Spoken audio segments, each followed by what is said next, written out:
अस्सलाम वालेकुम नाजरीन। आज 25 जनवरी है और मैं आपका मेज़बान नदीम अकरम आप लोगों के लिए 12 बड़ी खबरों के साथ में हाजिर हूँ, जहां हम बात करने वाले हैं चीन की, रूस की और साथ ही साथ ईरान और गजा लेबनान में क्या कुछ हो रहा है। ये तमाम बड़ी खबरें जो हैं आप लोगों के सामने रखेंगे, क्योंकि आज की खबरें जो हैं इन तमाम मुल्कों के बिना अधूरी सी हैं, इसलिए इन तमाम मुल्कों की बात होगी और साथ ही साथ क्या कुछ पेश आ रहा है इसके बारे में बात की जाएगी। और शुरुआत करते हैं पहली खबर से जो आप अपनी स्क्रीन पर देख रहे हैं। आज हमास द्वारा 4 इजरायली खातून को रिहा करने का ऐलान किया गया। ये फैसला कैदियों की अदला बदली समझौते के तहत लिया गया है। ये रिहाई न सिर्फ मिडल ईस्ट में मौजूदा सूरत हाल को नया रुख देगी, बल्कि इजराइल और हमास के दरमियान चल रहे तनाज़े में भी अहम मोड़ साबित हो सकती है। वहीं आप दूसरी खबर अपनी स्क्रीन पर देख सकते हैं। ईरान के हुर्मुज जलमंडल क्षेत्र में जहाजी टैरिफ बंधक की शुरुआत की गई है। दोस्तों, खाड़ी क्षेत्र से एक अहम खबर सामने आ रही है, जहां ईरान ने स्ट्रेट ऑफ हुर्मुज फौजी ड्रिल्स का आगाज कर दिया है, जो इस अहम में जहाजों की आवाजाही को कंट्रोल और मैनेज करने के लिए की जा रही है। पश्चिम जहाजों का कहना है कि ईरानी रिवोल्यूशनरी गार्ड कॉर्प्स ने उन्हें खास रास्तों का इस्तेमाल करने का हुक्म दिया है। यह कदम इस इलाके में ईरानी मौजूदगी को और मजबूत करने की कोशिश के तौर पर भी देखा जा रहा है। वहीं आप तीसरी खबर अपनी स्क्रीन पर देख सकते हैं। क्रेमलिन का बयान, सदर पुतिन अमेरिकी सदर ट्रंप से बात के लिए तैयार है। रूस की सदारती इमारत क्रेमलिन ने एक अहम बयान जारी करते हुए कहा कि सदर व्लादिमीर पुतिन अमेरिकी सदर डोनाल्ड ट्रंप से बातचीत के लिए पूरी तरह तैयार है। क्रेमलिन के मुताबिक अब बस अमेरिका की तरफ से किसी इशारे का इंतजार है। यह बयान ऐसे वक्त में आया है जब दोनों मुल्कों के बीच कई आलमी मसाइल पर तनाज़े और तनाज़ा देखने को मिल रहा है। वहीं आप चौथी खबर अपनी स्क्रीन पर देख सकते हैं। जर्मनी चांसलर शॉल्ज का बयान। जर्मनी चांसलर शॉल्ज ने टेस्ला ट्विटर के मालिक एलन मस्क पर गंभीर बयान दिया है। शॉल्ज ने कहा कि मस्क ने अपनी सोशल मीडिया ताकत का इस्तेमाल करके पूरी दुनिया में मुदाखलत कर रहे हैं। यह बयान ऐसे वक्त में आया है जब मस्क पर पहले से ही कई मामलों में असर डालने और अपनी सोशल मीडिया मौजूदगी के जरिए आलमी सियासत और माशी फैसलों पर असर डालने का इल्जाम लगा जा रहा है। वहीं आप पांचवी खबर अपनी स्क्रीन पर देख सकते हैं। अमेरिका की दूरी के बाद चीन का बयान।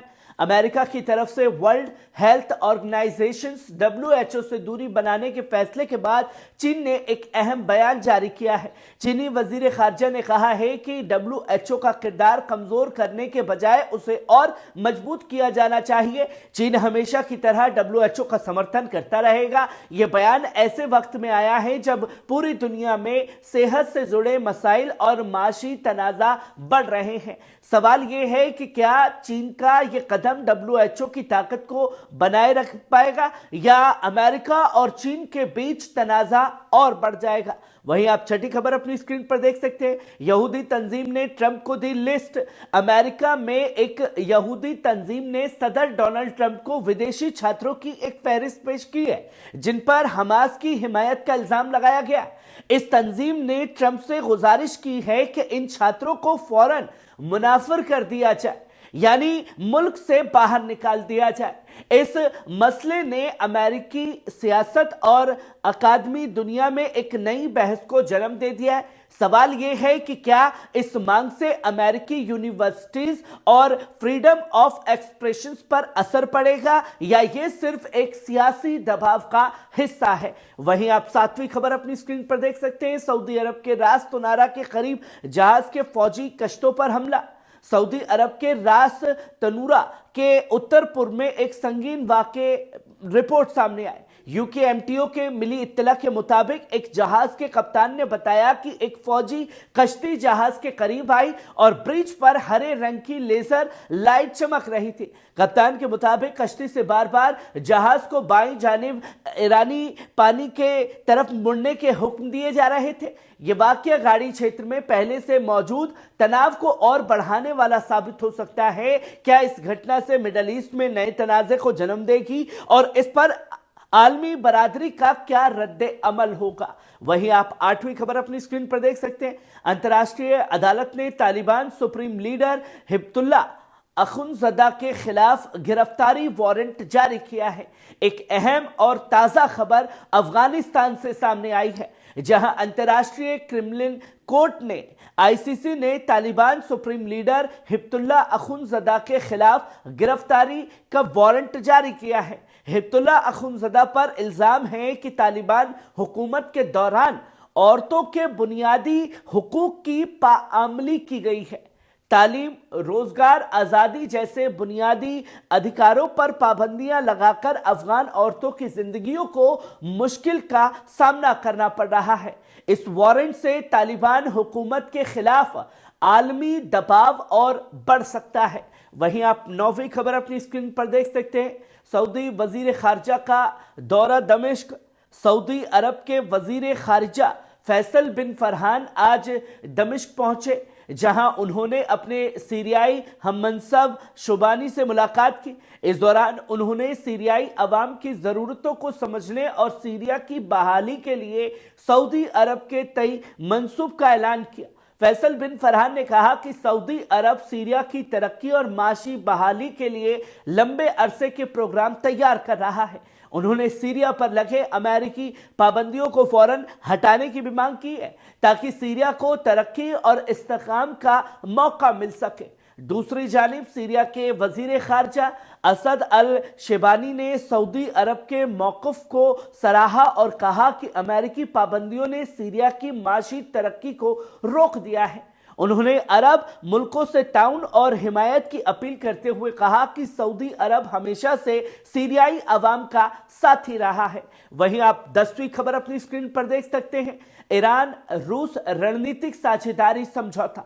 ईरान और रूस के बीच हाल ही में हुए रणनीतिक साझेदारी समझौते पर ईरानी सदर मसूद पज़ेश्किन ने बड़ा बयान दिया है। उन्होंने कहा कि यह समझौता साबित करता है कि दोनों मुल्क दुश्मन की नाजायज मांगों को कबूल करने का इरादा नहीं रखते हैं।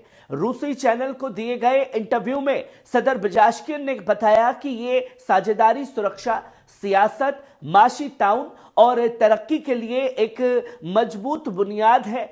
समझौते के तहत रेलवे, सड़क, तिजारत, तवानाई, बिजली के शूबों में ताउन बढ़ाने पर जोर दिया गया है। जब उनसे अमेरिका या इजराइल की जानिब से ईरान पर हमले के इम्कान पर सवाल किया गया कि उन्होंने हमारे समझौते की शर्तों के मुताबिक अगर ईरान या रूस किसी मुल्क की तरफ से हमला होता है तो हम न सिर्फ हमलावर के साथ किसी किस्म का ताउन नहीं करेंगे, बल्कि ऐसे हमलों को रोकने के लिए कोई कसर नहीं छोड़ेंगे। पज़ेश्किन ने इजराइल द्वारा गजा और लेबनान में अमेरिका और यूरोप के समर्थन से किए गए जुल्म और जुर्म की सख्त मजम्मत की है। उन्होंने कहा कि जियोनिस्ट निजाम और उसके साथी ये साबित करने की कोशिश कर रहे हैं कि ईरान न्यूक्लियर बम हासिल करना चाहता है ताकि ईरान का खौफ पैदा किया जा सके, मगर हम ना पहले ऐसा कर चुके हैं और ना ही भविष्य में ऐसा करेंगे। वहीं आप 11वीं खबर अपनी स्क्रीन पर देख सकते हैं। व्हाइट हाउस ने सीजफायर मियाद बढ़ाने को बताया जरूरी। व्हाइट हाउस ने इजराइल की फौज के लेबनान के इनकला यानी कि वापसी की मियाद को बढ़ाने पर जोर दिया है। अमेरिकी काउंसिल बराए कौमी सलामती के तर्जुमान ने बयान दिया कि सीज फायर की मियाद को अस्थायी और मुख्तसर तौर पर बढ़ाना निहायत जरूरी है। व्हाइट हाउस के मुताबिक अमेरिका अपने इलाकाई के साथ मिलकर इस मंसूबे को अमल में लाने की कोशिश कर रहा है। 27 नवंबर 2024 को तय हुए सीजफायर के बाद इजराइल लेबनान जुनूब में कई इलाकों से अपनी फौजों को निकालना शुरू कर दिया है। सदर डोनाल्ड ट्रंप ने इजराइल की तरफ से जनूब लेबनान से इनकिला की तायद की है اور ساتھ ہی لیبنانی صدر حکومت کو تعاون کا یقین دلایا ہے۔ حالانکہ اسرائیل کے وزیر اعظم بنیامین نتنیاہو کے دفتر سے یہ اعلان کیا گیا ہے کہ اسرائیلی فوج جنوب لیبنان سے مکمل طور پر 60 دنوں کے اندر نہیں نکلے گی۔ نتنیاہو نے دعویٰ کیا ہے کہ لبنان میں فوج کے انخلا کا عمل وہاں کی فوج کی تعیناتی اور معاہدے پر عمل درمیان جوڑ رہا ہے۔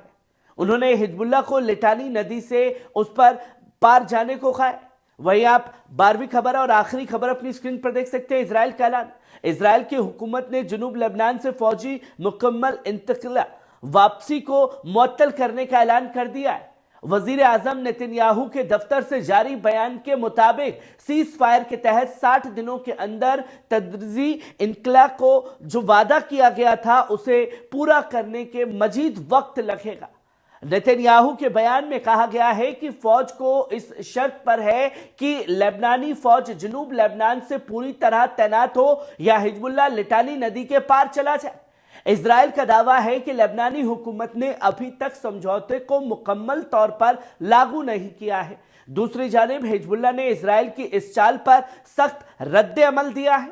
انہوں نے کہا کہ 60 دنوں کی میعاد سے زیادہ کا کوئی بھی تجاوز لبنانی خود مختاری پر کھلا حملہ ہوگا۔